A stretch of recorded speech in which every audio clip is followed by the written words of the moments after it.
You ever seen a whole neighborhood lose its mind at the exact same moment? Because that's what happened on a Thursday evening in Willowbrook Estates. I swear you could feel the air crackle with panic the instant everything went dark. No Wi-Fi, no cable, no security systems, just the streetlights flickering and the sound of people stumbling out into the twilight like we'd been transported back to the Stone Age. Kids stood in the road clutching dead iPads. Parents frantically waved their phones over their heads trying to catch a single bar of signal, and folks on my street, especially the older ones, looked scared out of their minds when their medical alert pendants started beeping and then went completely silent. Right in the middle of it all, you had Karen Mitchell, our new HOA president, standing in my backyard with her arms folded and this look on her face like she'd just solved world hunger. At her feet was a pile of wood and twisted metal, what used to be my tool shed, now just wreckage. Karen had this habit, you see, of wearing that smug little grin whenever she got her way, and this time she'd really outdone herself. I have finally eliminated the unauthorized eyesore, she announced in that syrupy voice she saves for moments when she wants to feel important. She had no clue, absolutely none, that the thing she'd just bulldozed was the only reason our entire neighborhood could get online. So, introductions. I'm Tom Chen, Willowbrook's resident IT guy, not officially, but when the world needs rebooting, I'm the one people call. 6 months back, a big storm knocked out the main utility lines and left us all in the digital dark, so I stepped up and offered my shed to the telecom company. They needed a safe, cool, secure spot to stick their emergency internet gear while they sorted out permits for a proper repair. My shed had its own power, decent ventilation, and a little AC unit I'd rigged for my woodwork. Honestly, it was perfect. The old HOA board understood. I had emails, meeting minutes, and even a handshake from the last president before he ran off to Florida. Everyone agreed it was temporary and essential. No drama until Karen moved in. Now Karen, well, she swept in with a real estate license she barely used and a personality big enough to blot out the sun. Ran on promises to lower dues, boost property values, and restore pride to Willowbrook, whatever that meant. She won by 3 votes, started measuring mailboxes with a ruler, wrote up grass violations if your lawn was a millimeter too tall, and tried to ban kids' bikes from driveways. But for some reason, my shed was her personal mission. First, it was passive-aggressive notes about the color not matching the guidelines. Apparently, sage green was half a shade off. Then it was the roof line. Then the fact it didn't have shutters. I went to 3 different board meetings, brought all the paperwork, explained the situation, even offered to paint the thing or add fake windows if that would make her happy. She just pursed her lips and tabled it for review. That's Karen won't budge an inch, but will bury you in red tape. Pretty soon I started getting official violation letters, then certified fines, $50 here, $100 there for noncompliance.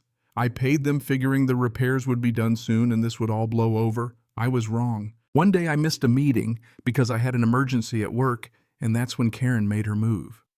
Using her emergency authority, she hired Dave's Demolition, her cousin's company, because of course to rip down my shed, calling it an immediate safety hazard. She scheduled it for a Tuesday morning when she knew I'd be gone. The only reason I found out before everything was gone was because Mrs. Rodriguez, my 80-year-old neighbor, called me, voice shaking so bad she could barely get the words out. "Tom, there's a bulldozer in your backyard." I broke every speed limit getting home, but by the time I arrived, it was already over. My shed, the networking gear, the servers, the cables, everything smashed and piled up like garbage. We're talking hundreds of thousands of dollars worth of telecom equipment, the main node that linked every single house in Willowbrook to the internet cable, even smart security. Obliterated. And within minutes, the consequences started to hit. Mrs. Rodriguez's medical alert pendant went from beeping to dead. The Johnson smart home alarms started shrieking before going silent. Garage doors froze shut. Ring doorbells went black. Baby monitors out. Suddenly, people were pouring out onto the lawns, clutching laptops, phones, tablets that wouldn't connect. Jennifer Park works remote for a finance firm, ran out in pajamas and a blazer screaming about losing internet in the middle of a client call. The Hendersons' Airbnb guests got locked inside their rental. Mike Donnelly runs an accounting business, lost connection while uploading his clients' taxes. Teenagers panicked about missing online exams. Even the Tesla folks couldn't download updates. It was chaos pure and simple. And here comes Karen striding down the driveway with a big stack of HOA bylaws every other page highlighted and tabbed with neon sticky notes lecturing the crowd about community standards and the need for aesthetic uniformity. She really couldn't wrap her head around why people were mad, like in her mind we should all be thankful. That's when I decided enough was enough. Everyone, I said as loud as I could, Miss Mitchell just bulldozed the temporary internet hub, the one the telecom company installed after the storm. Every house here roots through that equipment. She didn't just tear down a shed, she cut off the entire neighborhood. You could feel the crowd shift like a weather change. People realized they weren't alone. This was a disaster for everyone. Parents started yelling about lost work, lost classes. The neighborhood watch guy pointed out the security system was dead right when there'd been package thefts. Karen's face started to twitch, but she still tried to double down, claiming there weren't any permits, the old board's approval didn't count, and she was saving us from a potential liability. That's when I pulled out my phone and showed everyone the email chain approvals from the city, signed contracts with the telecom company, everything. I even had a copy of the actual permit. Oh, and by the way, the HOA's own new security cameras, Karen's pet project, ran through the same hub. Now her beloved cameras were offline, and the gate was stuck open. The HOA website she'd just bragged about dark. But it got worse. Emergency crews started showing up. The fire department responded to 3 false alarms from smart detectors losing their connection. Police had to take statements for lost security footage. Paramedics came because several residents' medical devices failed. As sirens wailed and the crowd kept swelling, I started collecting evidence photos of the wreckage, screenshots, written statements from neighbors. People were already talking to lawyers. That evening, the HOA called an emergency meeting. The clubhouse was packed, people crammed in the hallways, ready to explode. Karen sat at the front with her 2 bored cronies trying to look in control, but you could see the panic set in as resident after resident stood up and let her have it. The nurse who lost her telehealth appointments, the day trader who missed a big market swing, the student who broke down in tears because her scholarship test was online that day. When it was my turn, I kept it calm, laid out the contracts, showed the permits, the invoices over $300,000 in destroyed equipment, and then I played my trump card. Destroying communications infrastructure is a federal crime. Title 18. Section 1362 of the U.S. Code. This wasn't just vandalism, this was sabotage. I've already contacted the authorities. The room went dead quiet. Karen's face turned red, then purple. She got up, started yelling about her presidential authority, claimed the equipment was unauthorized, accused me of running a business from my home. She even tried to flip it and call me the criminal. That's when Janet Liu, a board member, who'd been quiet the whole time, looked up from her laptop and said, "Actually, Karen, I've checked the minutes. You never got board approval. You used HOA money without authorization. That's embezzlement and possibly a felony." The rest of the board scooted their chairs away from Karen like she had the plague. Robert, the treasurer, announced that $15,000 had gone to Dave's demolition with no competitive bid. Marcus, the secretary, pointed out there's supposed to be a hearing and board vote before destroying property. The room erupted. People were shouting for a vote of no confidence, a petition circled with names filling up faster than Karen could argue. But wait, there's more. While the politics raged, Velocity Communications, the telecom folks, sent their emergency manager, Sarah Kim. She showed up, folder in hand, confirmed the destruction of $347,000 in equipment plus $100,000 in restoration costs, and because it was deliberate, insurance wouldn't cover a dime.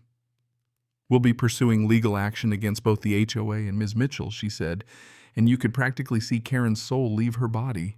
The board took an emergency vote. It was unanimous. Karen was out effective immediately.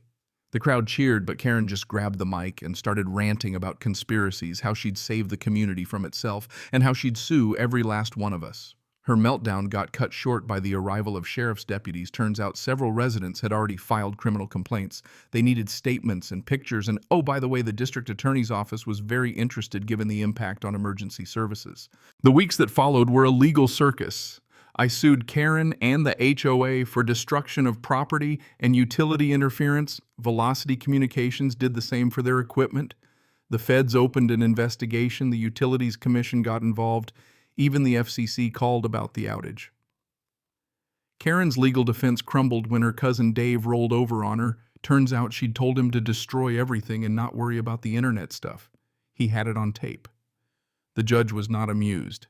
In court, Karen tried to argue she was just enforcing HOA rules in good faith, but nobody was buying it. The emails, meeting minutes, witnesses, and even the demolition order all pointed to her acting on a personal vendetta and ignoring clear warnings. The civil court hit her with a $347,000 bill for damages, $150,000 for restoration, and another $30,000 to residents who lost income or had medical issues because of the outage. The HOA had to cough up $50,000 for letting it happen. But the criminal charges were the real kicker. The prosecutors showed how Karen's actions took down emergency services, interrupted medical care, and even contributed to one resident's delayed response to a fall. The jury didn't take long, guilty on all counts. The judge gave her the maximum 2 years in federal prison, 3 years supervised probation, and $200,000 in fines. Karen, ever the martyr, screamed all the way out of the courtroom about conspiracies and her rights as HOA president, but the only thing she left behind was silence, and finally a neighborhood that could breathe easy for the first time in months. And you know what? Even after everything, after the lawsuits, the trials, the outrage, there's still this debate in the neighborhood. Was Karen really evil or just overzealous? Was I right to fight back the way I did, or did I just add fuel to the fire? That's the thing about communities like ours. You get every flavor of right and wrong, pride and pettiness all on the same block. So let me ask you, what would you have done in my shoes? Where's the line between enforcing the rules and abusing power? Drop your thoughts in the comments. I really want to hear where you stand on justice, community, and what we all owe each other when we call the same place home.